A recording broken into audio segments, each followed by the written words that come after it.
called ourselves Big Jesus Knife Dance. But that was just like such a typical like hardcore name, and nothing was happening. And then we changed it to Fart Patrol, and we tried to do like this funny punk thing. Oops, I arted. I'm having an art attack. Hi, how art you? And that, you know, that was kind of passé, and the only people who wrote about us were Maximum Rock and Roll, and for a while we were called Spuds Christ, except for MTV wouldn't show any of our videos with that kind of name.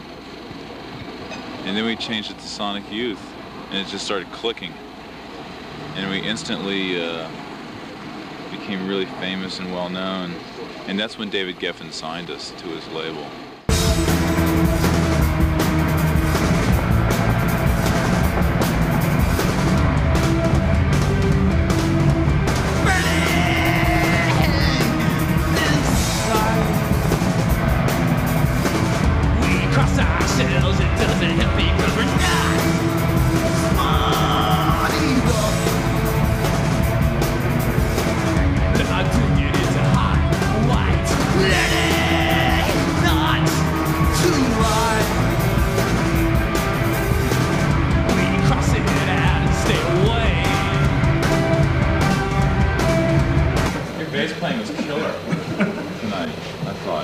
Sang excellently. And Thurston, your guitar playing, unbelievable. Thanks. And what are you waiting for, Ken? I'm waiting for Godard. I'm looking for some poetry in motion. Who's this, Nirvana?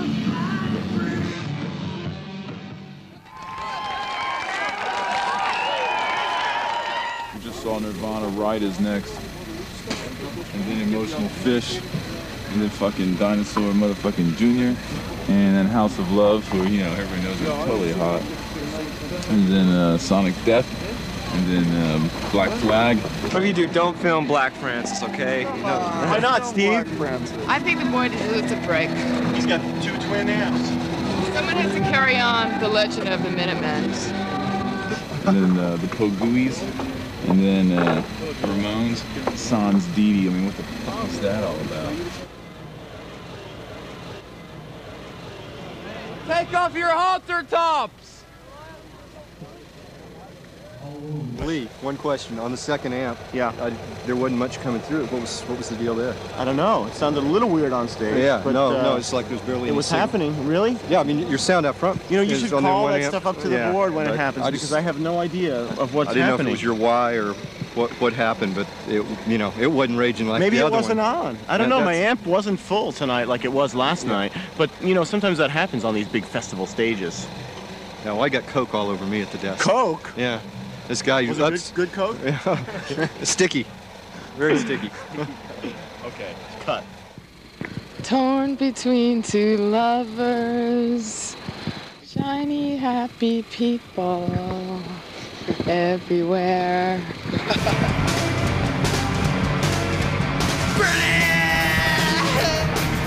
Inside, cross it out and stay away.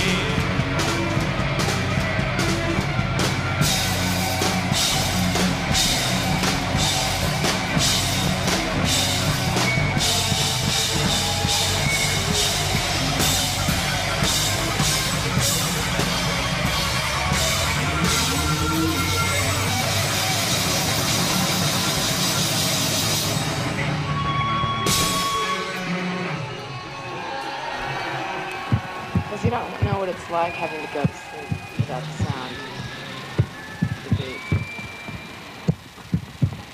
Something that us Americans are deprived of in our culture. And that's why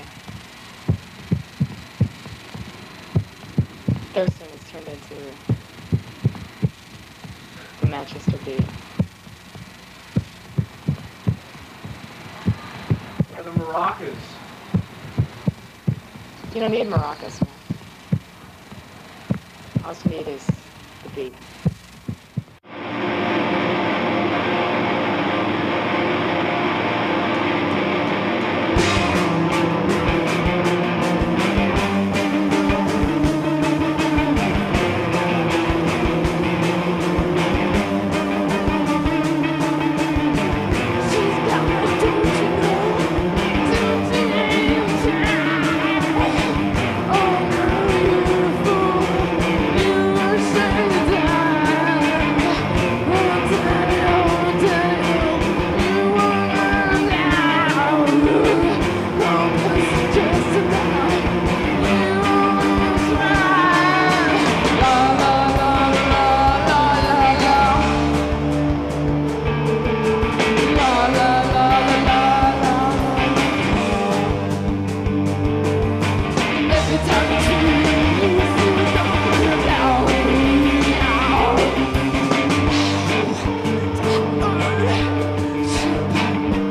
Church of Mannheim. I like this church over here better. I mean, this one's really exquisite.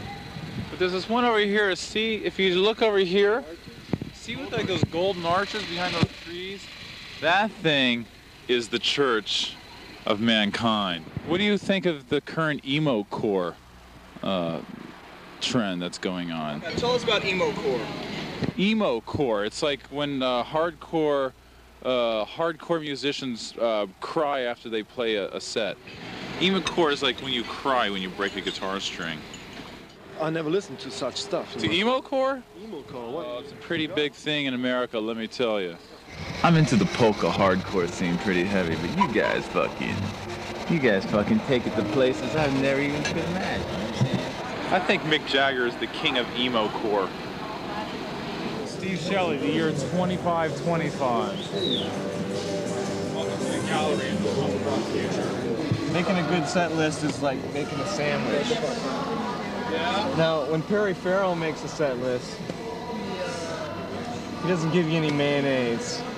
I always put in the mayonnaise. New lyrics I wrote. Catatonic mad pilot spit, laugh, Primus. Handsome ripe pearl. Mother, swamp dog.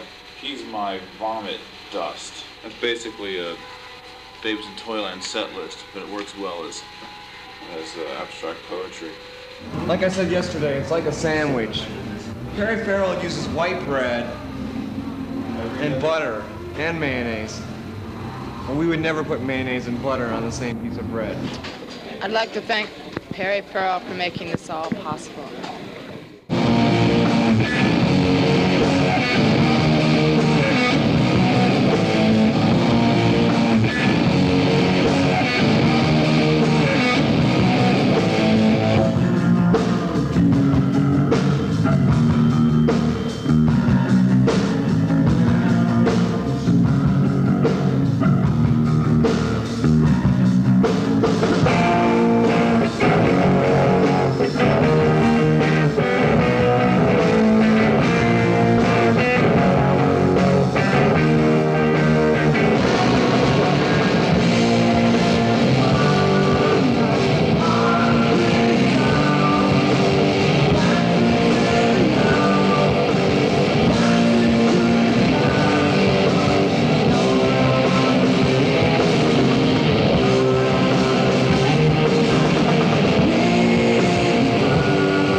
that with my nachos, please?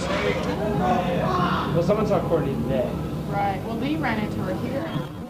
I've been going Kim and Thirsty's dressing room just to get a little whiskey for me and Kat.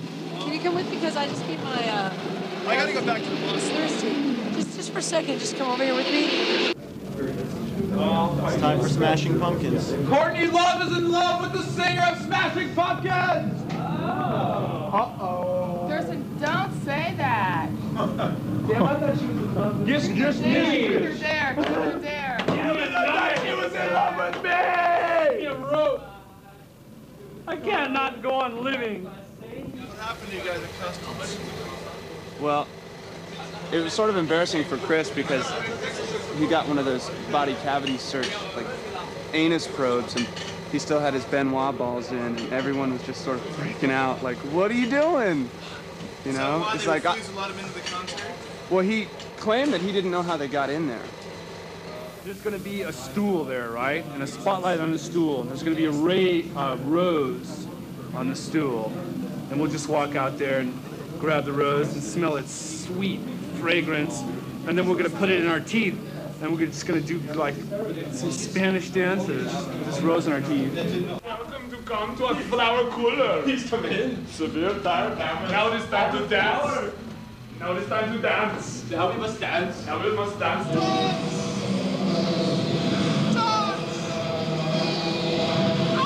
Kurt's gonna stand on the stool and place a noose around his neck.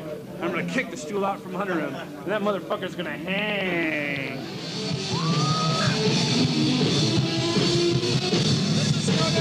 The blues scale.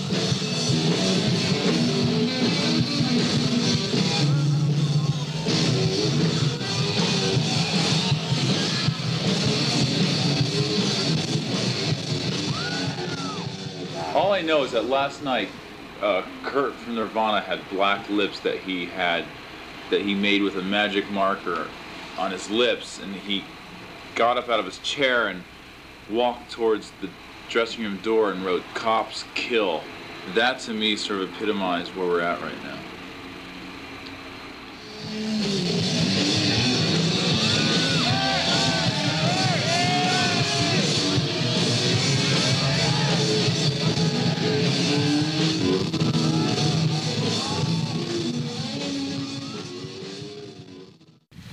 Louder than the Ramones, living life 10 dB faster than anybody else. Thurston Moore. Why do you have so many jazz masters?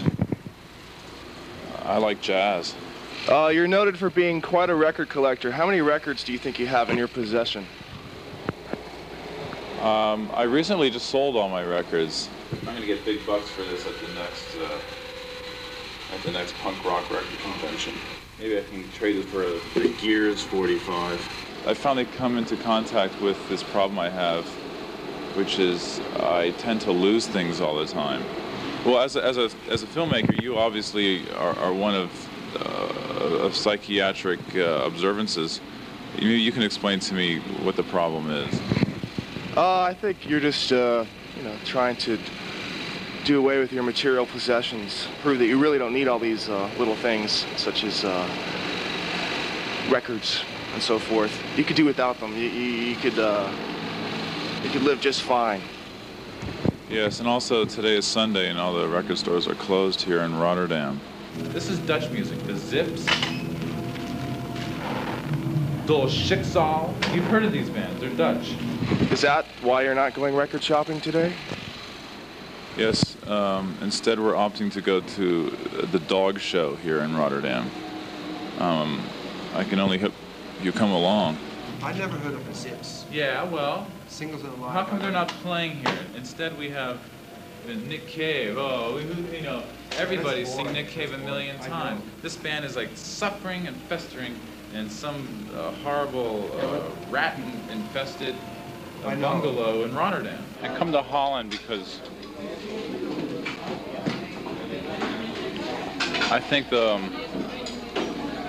they understand ducks. The persecution of ducks is fucked in the rest of the world. Oh man, that's insane. This is 1991, the year that punk rock broke. Motley Crue singing Anarchy in the UK, in front of 50,000 people in the European arenas. You turn the channel, and there's a duck. This is called Eric's Trip.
It was really funny because the other night at, in Germany, there was a show with us and Nirvana and Gumball and the German MCA people, MCA being like the distributors of our records through Geffen all across Europe, gave us gifts after we played, some flowers and these marshmallow creatures, these totally super sweet candy creatures, like a frog on a skateboard. Nirvana played first, and they gave Nirvana these gifts. And when they were out of their dressing room, Kim walked in there and looked at the gift, and there was a card said, "To Nirvana, thank you. Love MCA." And Kim wrote "fuck you" underneath it. Kim pulled quite a coup. She left a note for the MCA tonight that said, "Fuck you" for all the stuff they brought. And Nirvana came back in the room, and Kim was there, and the MCA people came back, and Kim left the room. And supposedly the MCA lady saw that it said "fuck you" on the card. She thought Nirvana had written that, and the MCA people just left. And they really believed it, the MCA people. The chick left a note saying, "Fuck you two assholes." And everybody in Nirvana was a bit drunk, and they each one thought the other guy had written it. You missed it. You fucking missed it. Sue's a bastard. Don't let anyone tell you different. So were Nirvana upset about the MCA note they got? Well, yeah, that said, apparently you guys, I think this is beautiful. It's like their manager, your manager, who's no longer your manager, because I'm taking back over. He blew their deal tonight. And supposedly they're off the label. They're off MCA.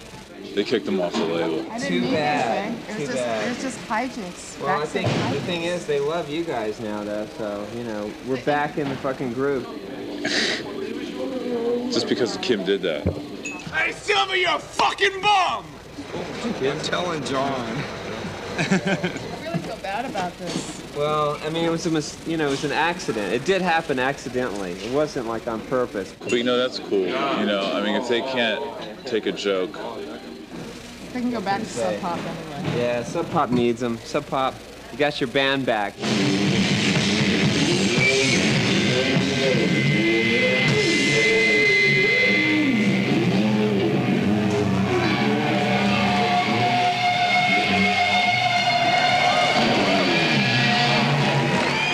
Well, the tour has been pretty interesting. It's a very short tour, 2.5 weeks, Sonic Youth and Nirvana. We did our first 2 gigs in Ireland, 2 club shows, one in Cork, one in Dublin. They were actually pretty good.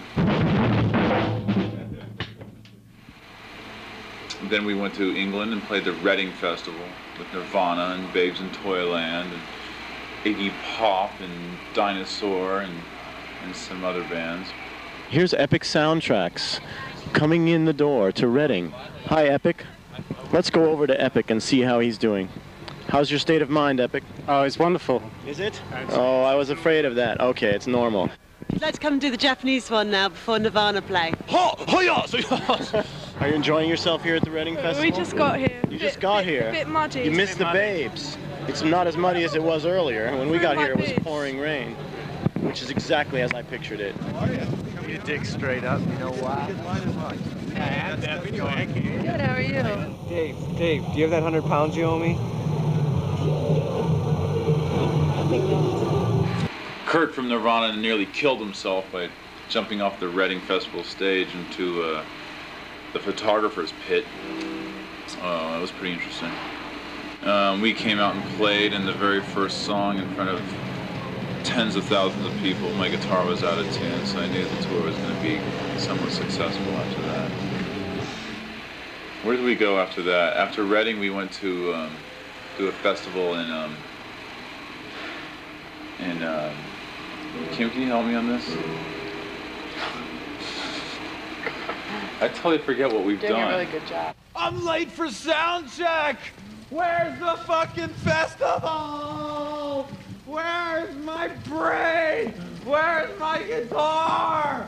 Where are my chords? Where's my guitar roadie? Ah! We played Pukkelpop, which was a big festival in Belgium. Other fucking Deutsch-speaking motherfuckers. Das gut. Ramones headlined. They were hot. They played Pet Sematary. I want whatever Joey Ramone is doing. And we've been eating well, thanks to our caterer. This fella right here. I tried my best. Yeah. Heath. Herring. What is that you're eating right now? Escargot soup. Suzanne, what are you eating today? Yo, answer me, bitch! Do I like chicken? Alex, stop it. Have you seen Eating Man? Sure. I've eaten these before. Food's been great. Although a little bit late, you know what I'm saying? It's a short tour. It's pretty uneventful.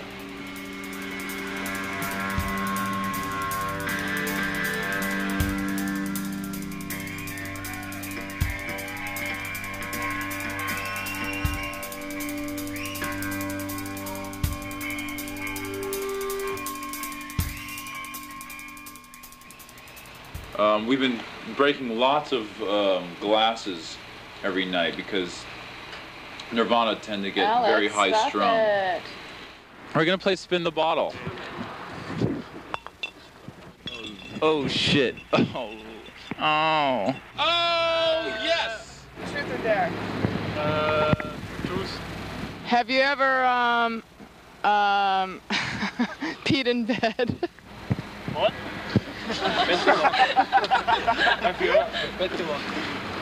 Oh yes, I think so. Have you ever had sex with a famous person? No. You have? No. Not me. Well, do you really want to? Oh no. She's work of art, but not something I want to go with in bed. Smash the bottle. Here, see the smash the bottle. Let's play smash the bottle. Oh no!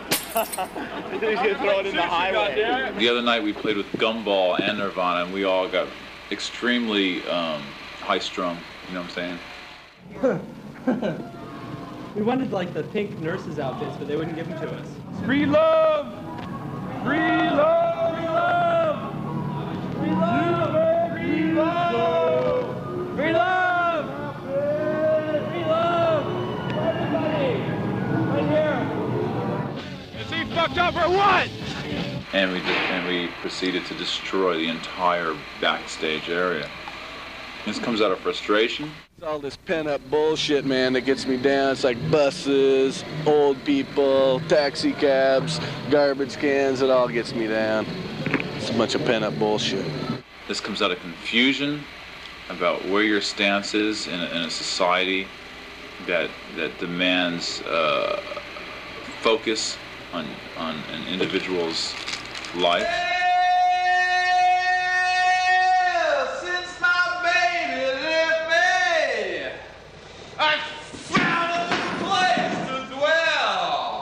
I'll kick some ass right now. Where's Dave Kendall, man? I'm gonna fucking kill him, man. And when things are getting down, what we do is we just pop a Snickers in the old gullet. Right now I'm gonna go plug in my guitar and sound check. I don't even like Snickers. But yeah, why not? I don't know. I used to like Snickers when I was little. But for me, it was really a product of growing up. As you see here, a Benetton commercial in the making. I think we're all growing up together. We've been through some hard times, and it's now that I think the audience and us, the artists, are coming to a sense of shared deliverance. We kind of stick together. Baby, shit's alright.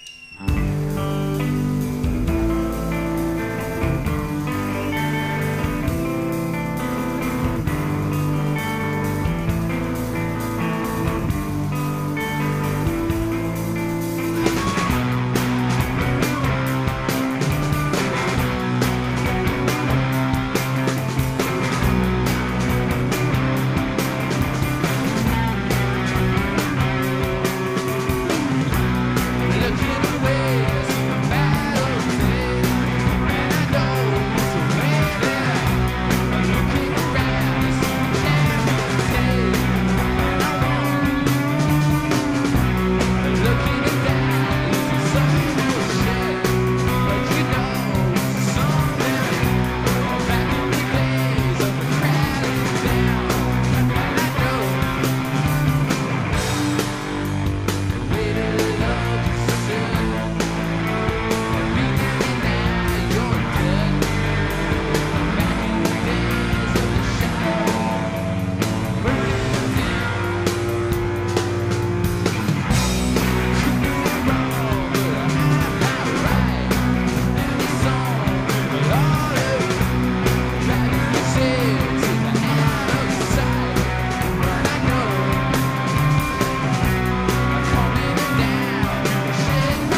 punk or a poof? I am a poof with a punk attitude. Fuck you! Peace, you fucking freaks.